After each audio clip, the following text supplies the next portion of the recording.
soleil. Ce n'est pas les hommes qui le font. Mais ils découvrent des lois de l'univers, lesquelles lois appartiennent à Dieu. Dieu a établi qu'à période régulière, il va avoir ci. Les hommes ont découvert que chaque 75 ans, il y a une planète qu'on appelle comète qui va passer comme ça avec une traînée de glace dans l'espace là-bas. Et chaque 75 ans, la chose là passe. Qui a établi ça? C'est Dieu. Mais les hommes ont bien observé et ils ont découvert ça. Donc s'il y a des lois visibles dans leur manifestation, il y a des lois invisibles aussi dans leur manifestation. Si vous voulez être riche, il y a des lois invisibles qui appliquent et qui fondent et qui dirigent la richesse. Vous voulez avoir un salaire, il y a des lois.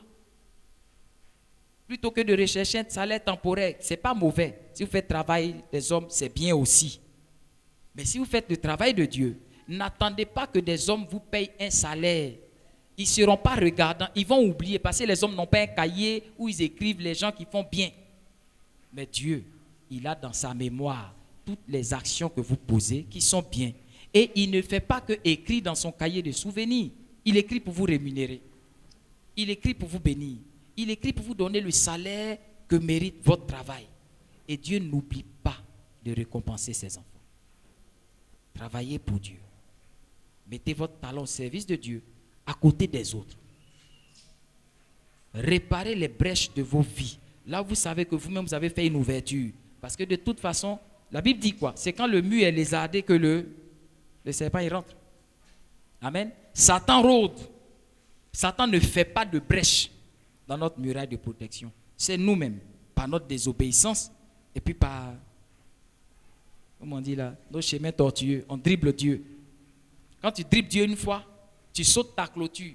Tu n'es plus dans ta muraille de protection. Écoutez, voilà comment Dieu nous protège. La Bible dit que Dieu fait une muraille de feu autour de nous. Donc, tant qu'on est dans la muraille, on est dans la clôture de protection de Dieu, l'ennemi ne peut pas nous atteindre. Amen. Maintenant, toi-même, tu jumps la clôture, comme tu sautes la clôture de ton papa à la maison. Tu sautes la clôture de Dieu. Tu vas faire un peu chaud dehors. Mais il arrive que, en revenant, Dieu t'aime tellement, il a monté le mur pour que Satan ne rentre pas, parce que tu es censé être dans la clôture. Le mur est devenu trop haut, tu ne peux plus grimper. Et tu es au dehors. Maintenant, Satan qui rôdait, qui dans le temps ne pouvait pas t'avoir, parce que tu étais dans la clôture. Maintenant, il te trouve dehors. La Bible dit, se baladant dans le jardin, il a vu Ève, à côté de là où Dieu dit qu'il ne faut pas être. Amen. Il va dire, oh, c'est pas toi qui me taillais là. Quand j'envoyais mes démons, c'est toi qui faisais des démons sort. Et tu as sauté la clôture pour être dans mon camp ici. Bonne arrivée, mon frère. Demandez à Pierre. Le Seigneur dit, Satan t'a réclamé parce que Pierre a sauté la clôture. Satan l'a réclamé. Si ça n'avait pas été la grâce de Dieu, Satan allait le percer comme fromage. Vous voyez dans les dessins animés là. Gruyère, bien perforé comme ça.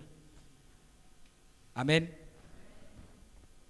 Restez dans la clôture, dans l'alliance de Dieu. Quand vous avez des brèches réparées, mettez votre talent. Il n'y a pas un homme que Dieu a créé sur cette terre sans un don. Il n'y en a pas.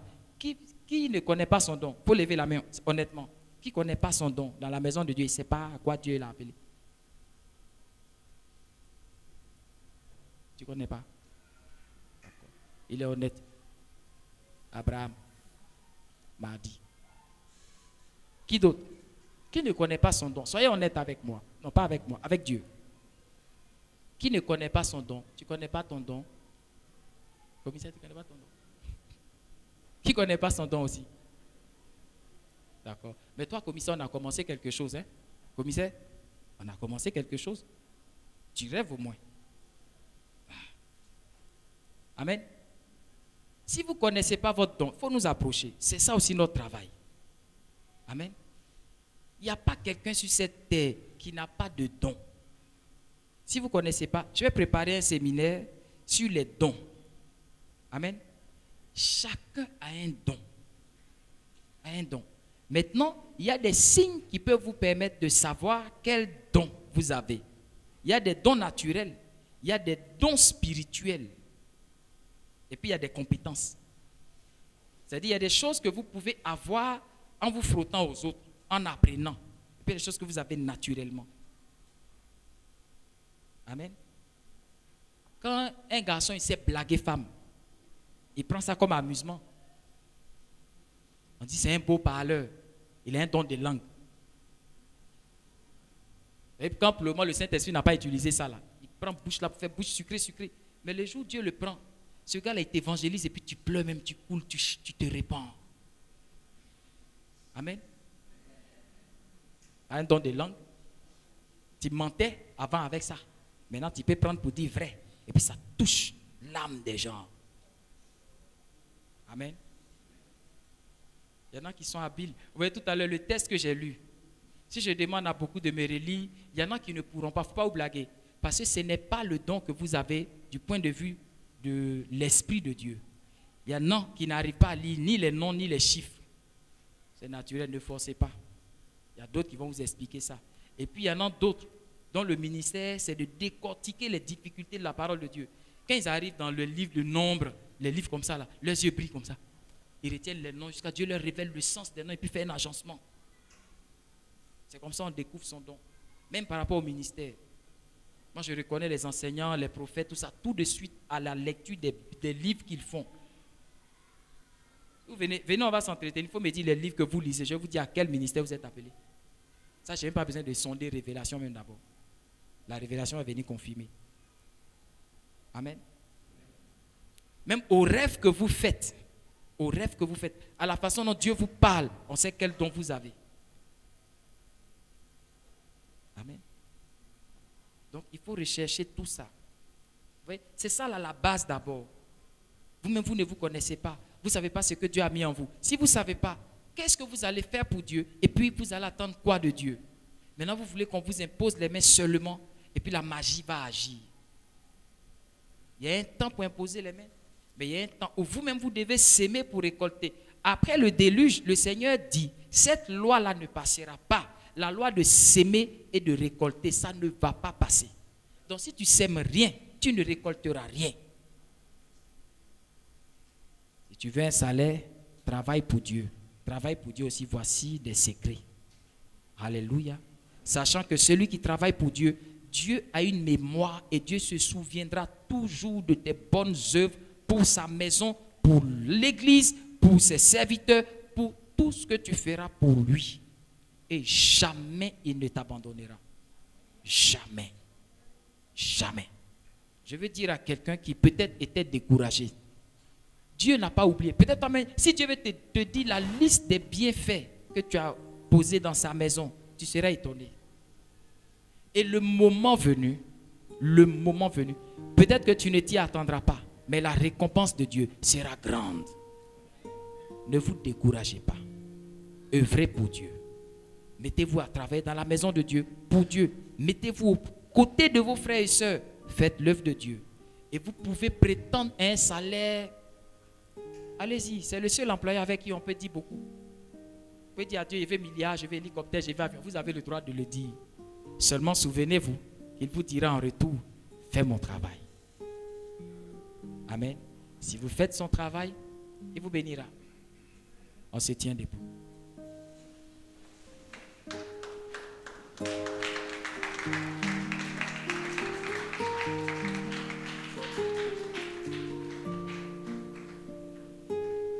Tu vas prier. Tu as 5 minutes pour prier pour toi-même. Tu as attendu beaucoup de choses de Dieu, certainement parce que tu n'avais pas vu, tu étais en train de baisser les bras. Tu as attendu beaucoup de choses de la part de Dieu. Et certainement parce que les choses ne venaient pas comme tu espérais, tu as commencé à te décourager. Tu as peut-être regardé dans la direction des hommes, ne voyant pas la récompense ou bien la reconnaissance même de tes actes, tu as commencé à baisser les bras. Je veux que tu pries ce matin et que tu reconsidères les choses en recadrant tout vers Dieu, en réveillant la mémoire de Dieu. Seigneur, souviens-toi, voici ce que j'avais commencé à faire. Je m'étais arrêté parce que. Mais ce matin, j'ai compris que tout ce que je dois faire, je dois le faire pour toi. Et c'est de toi que je recevrai le retour, la juste rémunération, le salaire.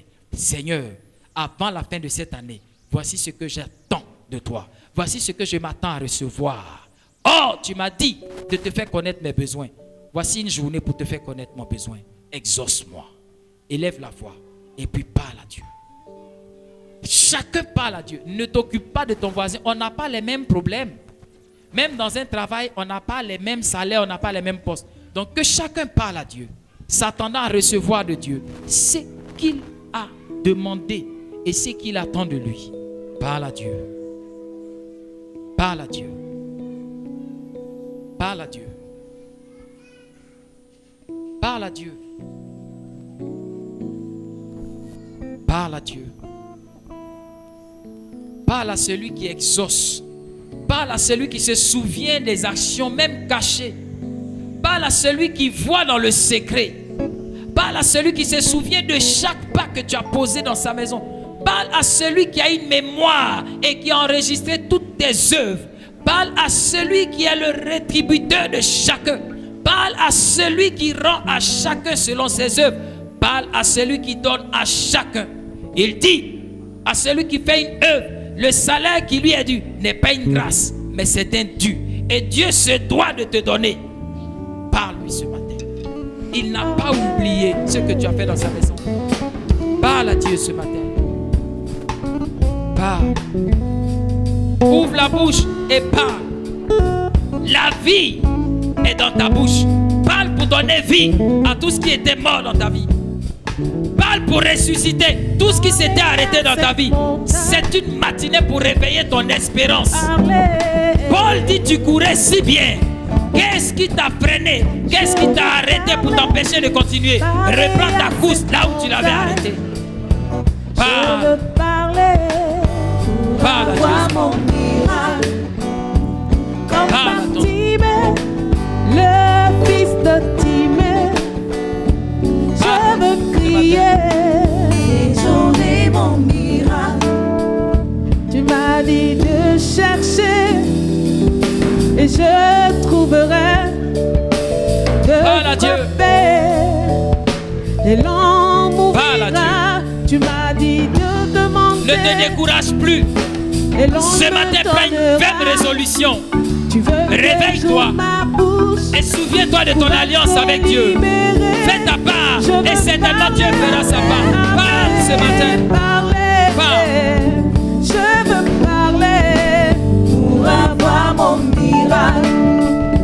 Je veux crier, crier, crier. Je veux crier et j'aurai mon miracle.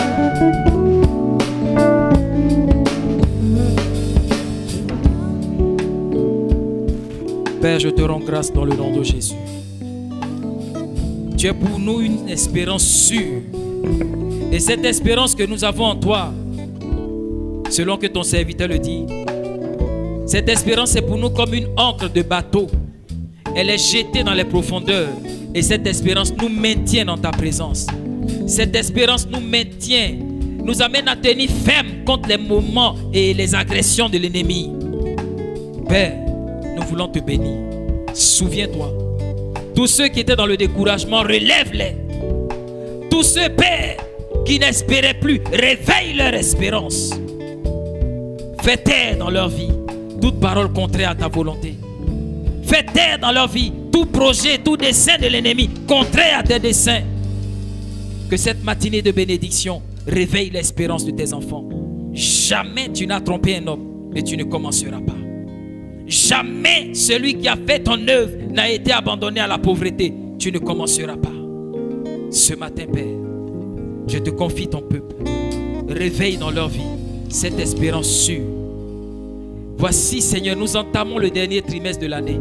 Selon ta promesse, je me tiens sur cette chair et je parle. Je parle et je déclare la vie. Et je déclare l'élévation. Je déclare la bénédiction. Je déclare la guérison. Je déclare un nouveau départ. Je déclare la grâce et la gloire sur la vie de tes enfants. Je déclare et je décrète ce matin qu'aucun homme, qu'aucun esprit n'arrêtera ta main qui a commencé à agir dans la vie de tes enfants pour les repositionner, pour les restaurer, pour les guérir. Père, ramène tes enfants dans le commencement de cette alliance. Ramène tes enfants, repositionne-les dans votre alliance et bénis-les. Reçois toute la gloire, Père. Au nom de Jésus. Et tu dis Amen. Et tu dis Amen. Et tu dis Amen. Écoutez, avant de vous asseoir, restez debout avant de vous asseoir. Ayez cette assurance que jamais Dieu n'a trompé un homme.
C'est à cause de moi, Seigneur.